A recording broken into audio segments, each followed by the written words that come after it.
Bonsoir, bienvenue dans cette grande édition du soir qui connaît aujourd'hui la participation d'un invité exceptionnel. Il s'agit de Henri Lopez, écrivain congolais venu participer au Festival international du livre et du film Étonnant voyageur. Bonsoir, Excellence. Bonsoir. Vous êtes ambassadeur du Congo en France. Vous avez longtemps exercé en tant que diplomate et vous êtes en même temps écrivain. Comment faites-vous pour concilier ces deux casquettes? Eh bien, écoutez, j'ai toujours écrit et je fais mon travail d'ambassadeur le mieux possible en essayant de trouver des plages que je dérobe, des plages de temps pour écrire. Il est évident que si j'étais un écrivain à plein temps, mon rythme de publication serait plus grand. Plus grand. Ok, nous vous recevons aujourd'hui en tant qu'écrivain et donc vous restez avec nous juste le temps d'ouvrir ce journal. Le chef de l'État, Denis Sassou Nguesso, s'est entretenu ce mercredi à Brazzaville avec l'ancien président de Sao Tomé et Principe, Miguel Trovoada, actuellement secrétaire exécutif de la Commission du Golfe de Guinée. Au menu de l'entretien, les préparatifs du prochain sommet des chefs d'État de cette organisation qui aura lieu à Yaoundé, au Cameroun. Reportage Maria Ibarra. Le président de la République et le secrétaire exécutif de la Commission du Golfe de Guinée ont échangé sur la tenue en avril prochain à Yaoundé au Cameroun d'un sommet des chefs d'État membres de cette organisation. À en croire Miguel Trovoada, les suggestions et contributions de Denis Sassou Nguesso sont capitales pour l'organisation de ce rendez-vous de Yaoundé. Les questions de piraterie et de sécurité maritime au large de ces pays sont entre autres préoccupations qui pourront dominer le prochain sommet de la Commission du Golfe de Guinée.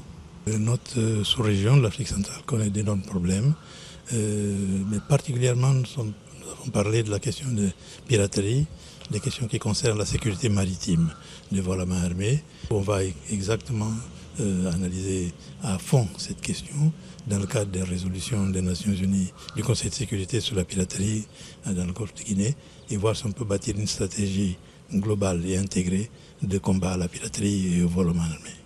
Composée de 8 États, la Commission du Golfe de Guinée a une nouvelle vision qui est celle de s'élargir à d'autres États.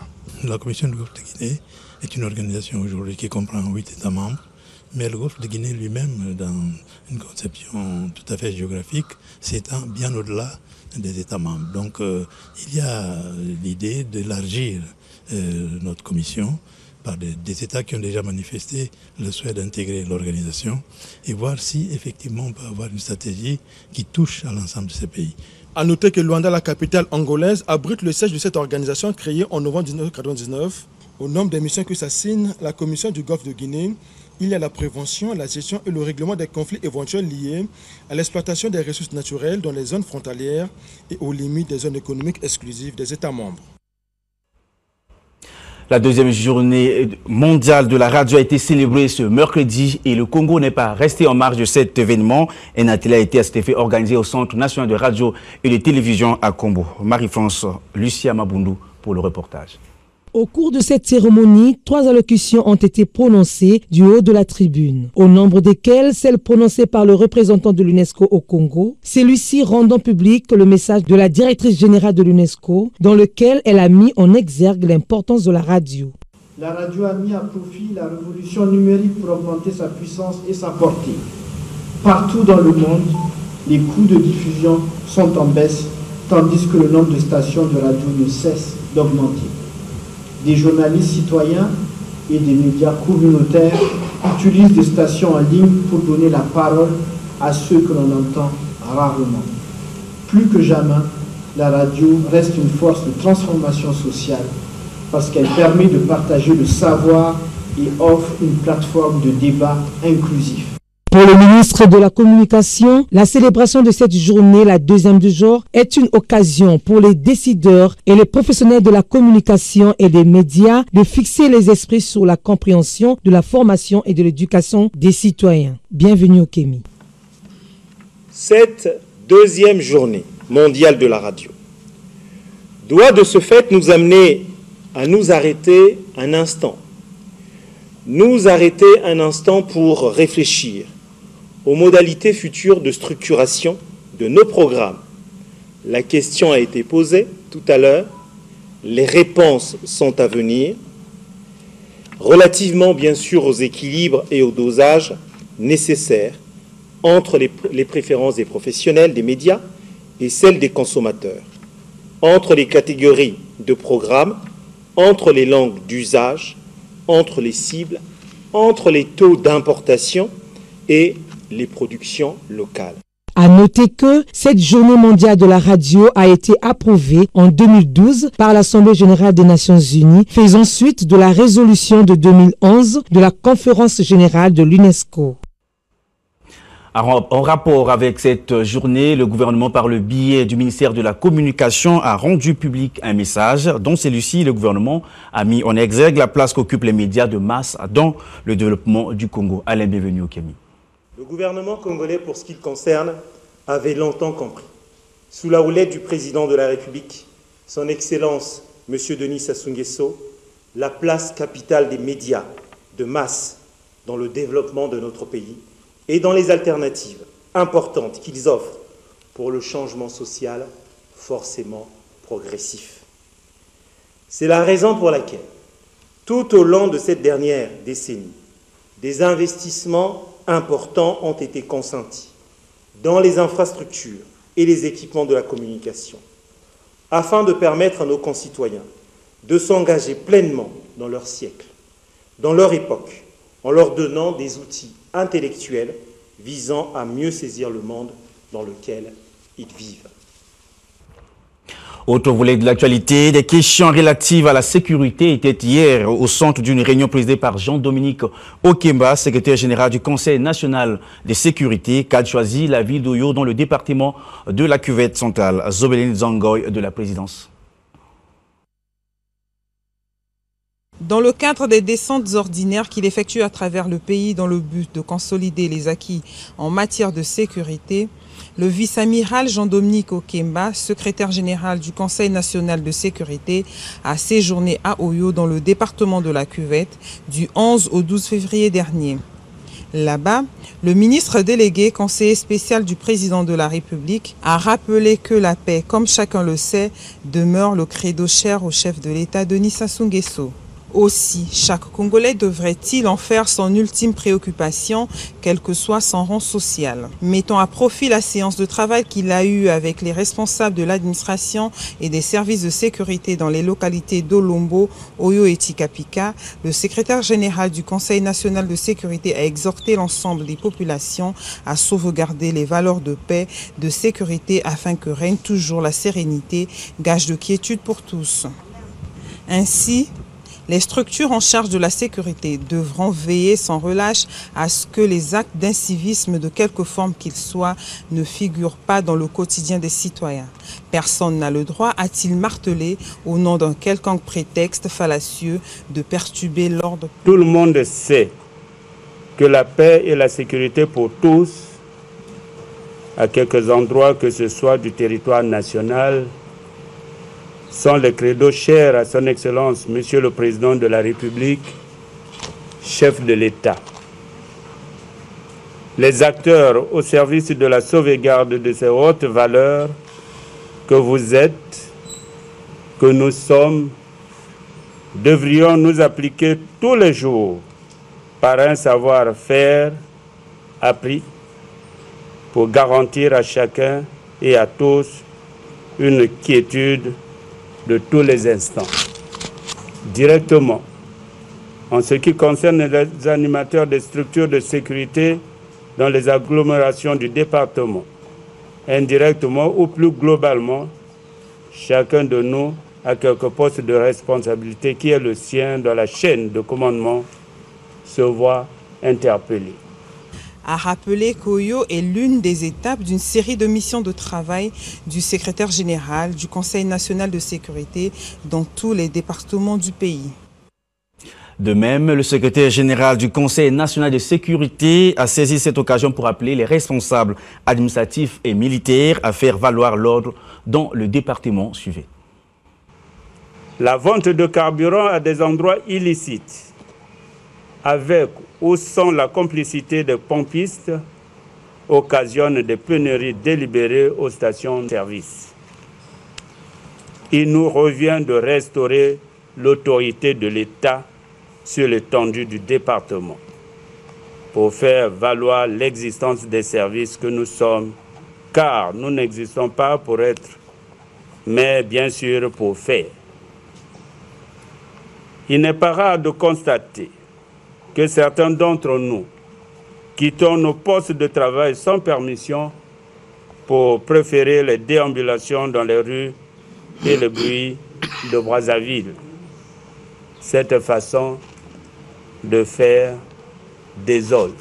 Nous transférons ainsi notre responsabilité à la rue, donc aux bandes organisées qui agissent sous nos barbes. Serait-ce une attitude politique alors que les valeurs défendues sont et doivent être par essence apolitiques?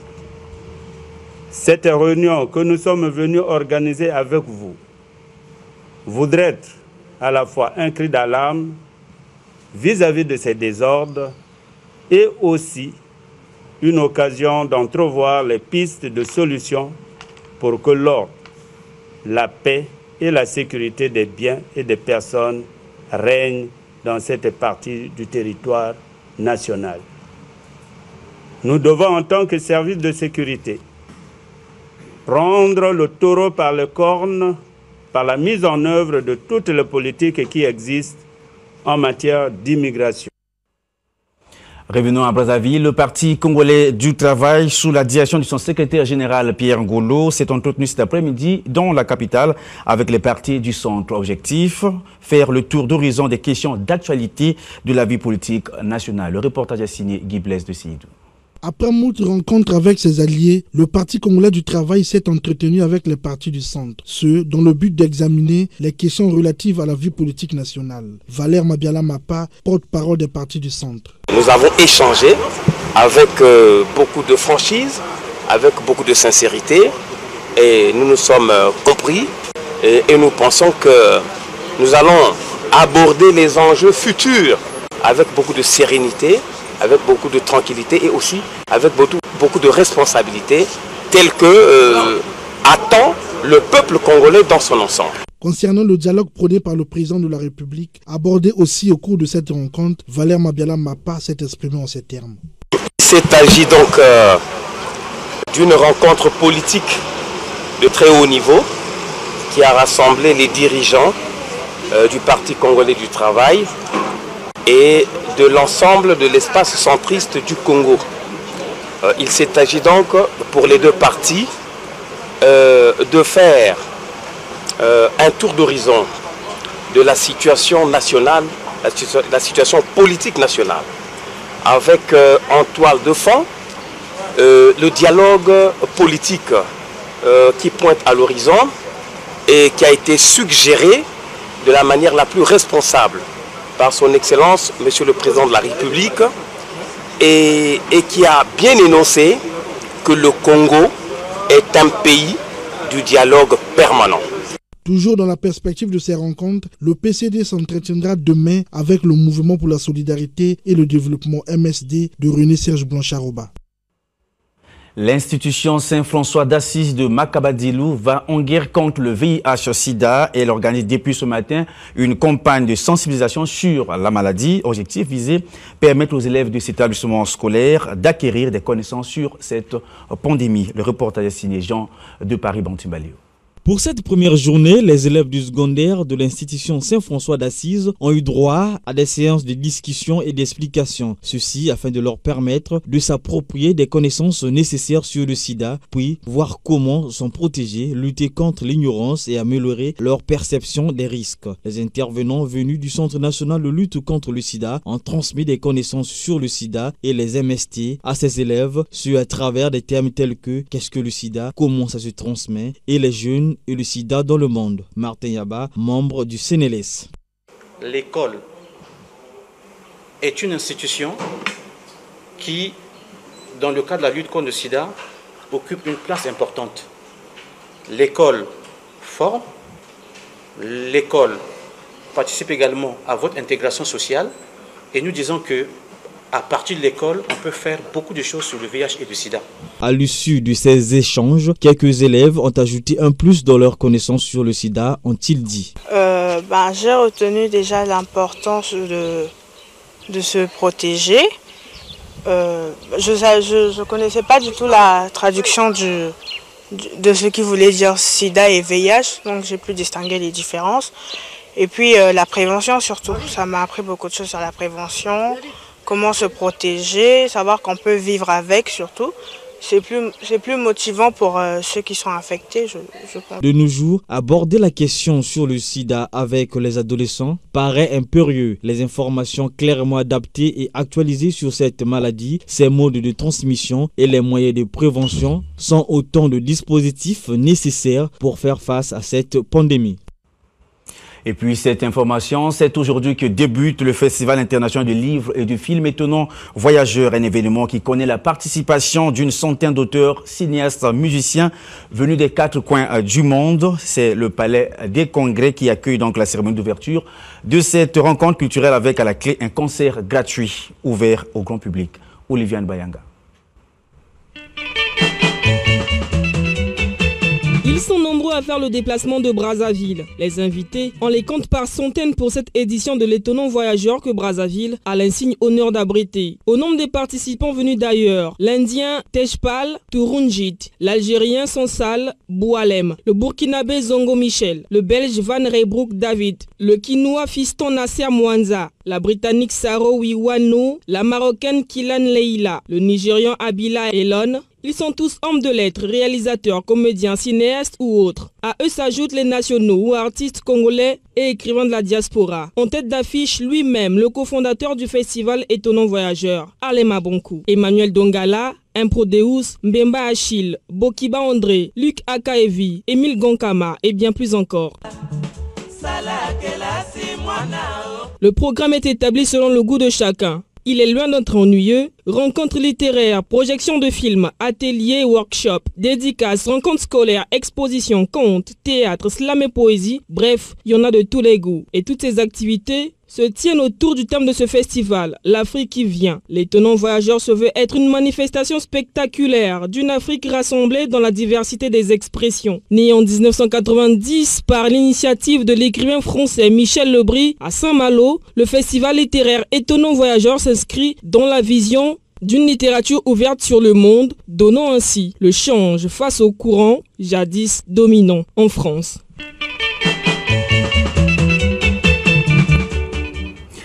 Justement, en rapport avec ce festival, nous recevons sur ce plateau Henri Lopez, auteur de plusieurs œuvres en séjour à Brazzaville, dans le cadre donc, je l'ai dit, de ce festival Étonnant Voyageur. Bonsoir. Bonsoir. Alors, le festival débute avec un grand concert qui représente donc pour vous ce festival.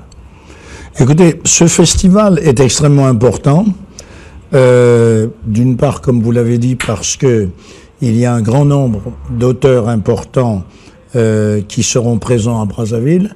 Mais le plus important, c'est qu'il donne la possibilité aux Brazzavillois, jeunes ou moins jeunes, d'aller écouter ces auteurs au cours de débats, d'entendre des discussions qui auront lieu aussi bien sur la création artistique que sur le devenir de la littérature, de la place de la littérature en Afrique, etc.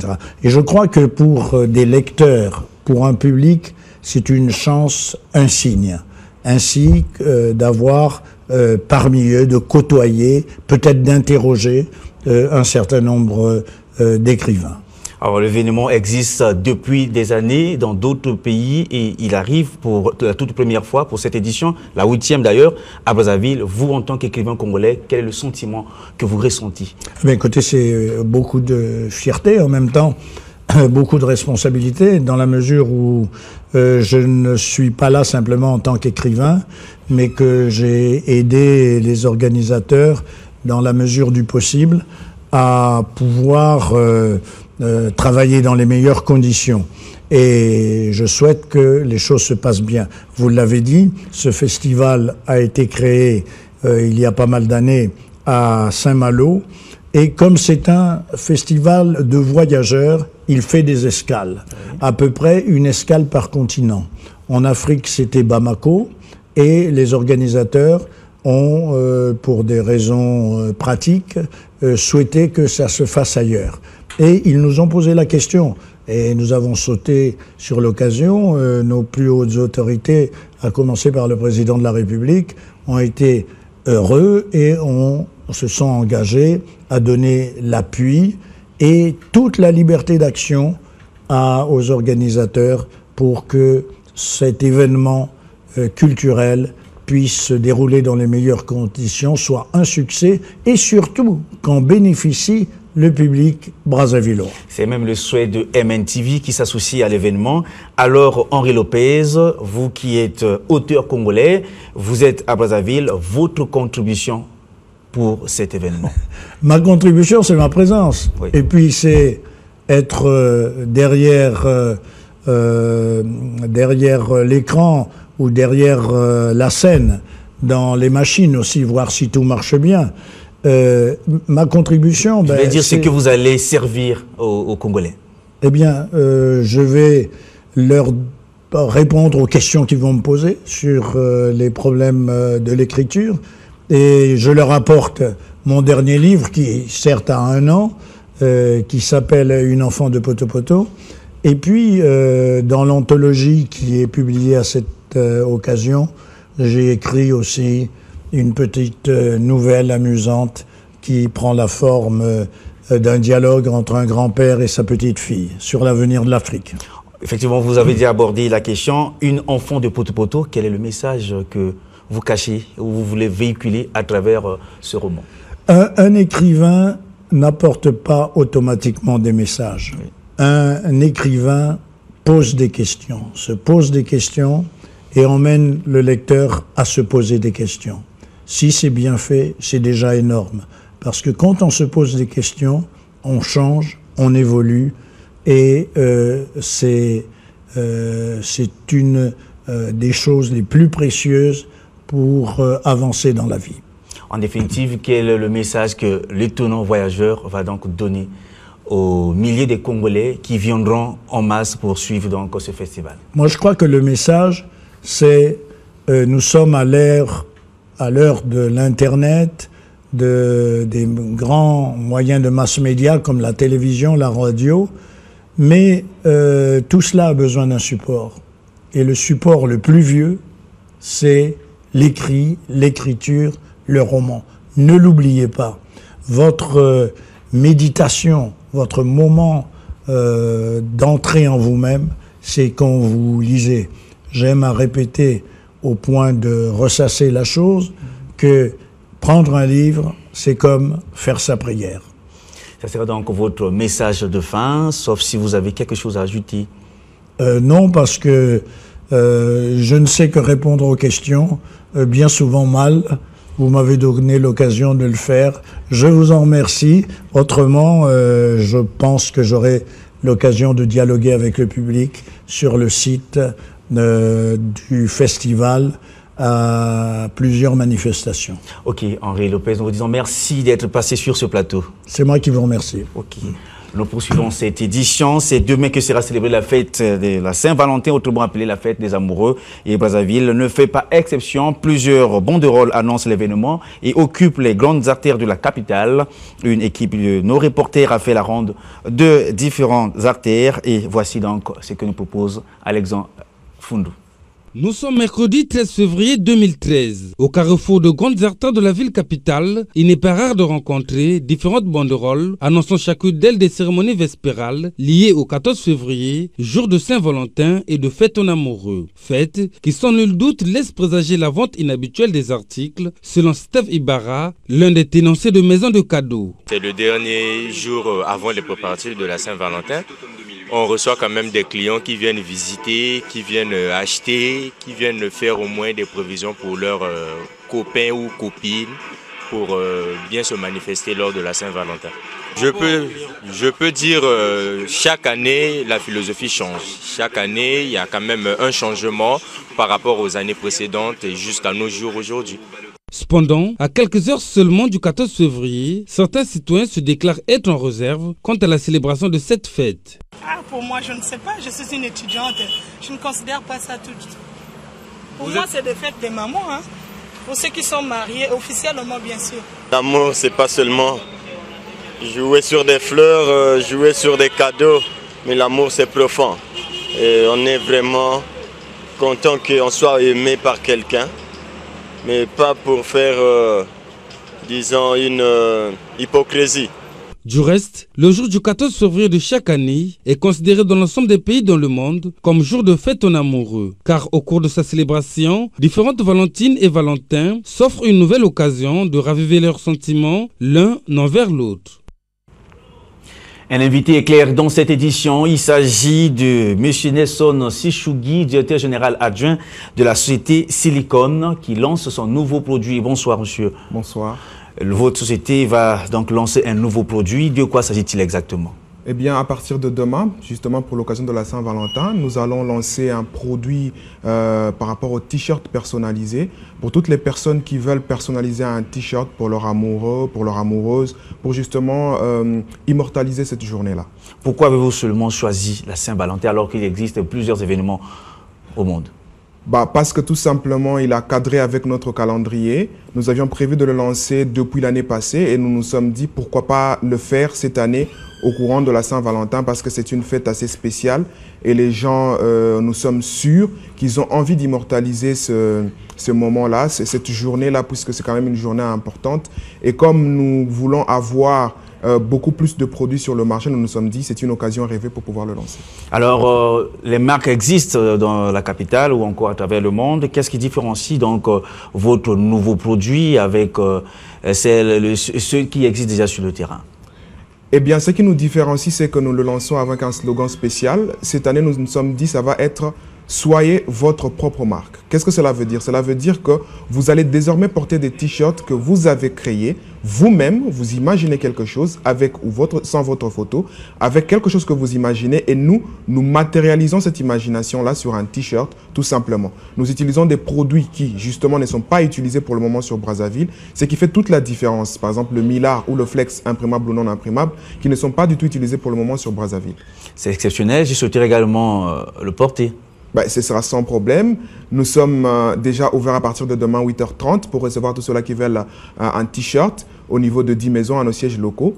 Les personnes qui veulent pouvoir acheter un t-shirt vont trouver des affiches dans la ville par rapport à tous nos partenaires où ils peuvent justement passer une commande et nous allons produire le t-shirt dont ils ont besoin. Alors, M. Nelson, merci. Je rappelle que vous êtes le directeur général adjoint du groupe Silicom. Merci d'être passé sur ce plateau. Et c'est aussi la fin de cette édition. Merci de l'avoir suivi. Je vous rappelle qu'elle a été coordonnée par Olga Titembo, réalisée par Rishi Funandé.